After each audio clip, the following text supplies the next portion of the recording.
Dahil dumarami ang mga e-bike at e-trike na nasasangkot sa mga aksidente, gumagawa na ng guidelines ang gobyerno para i-regulate ang mga ito.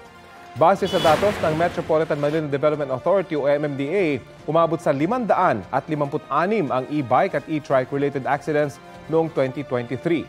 Dagdag problema pa ng MMDA ang mga e-trike sa gitna ng malalaking kalsada tulad ng South Luzon Expressway. Meron din mga batang nagmamaneho niyan. Kaya sabi ng Land Transportation Office, isasama sa guidelines ang pagpaparehistro at pag-issue ng lisensya. Makatutulong kasi yan para mahuli ng mga e-bike at e-trike na dumaraan sa mga malalaking kalsada kahit bawal. Pabor sa regulation ng Electric Vehicles Association of the Philippines dahil malaking responsibilidad ang pagmamaneho ng e-bike at e-trike.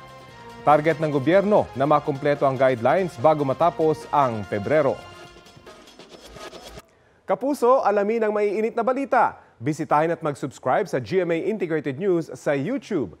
Sa mga kapuso abroad, samahan niyo kami sa GMA Pinoy TV at sa www.gmanews.tv.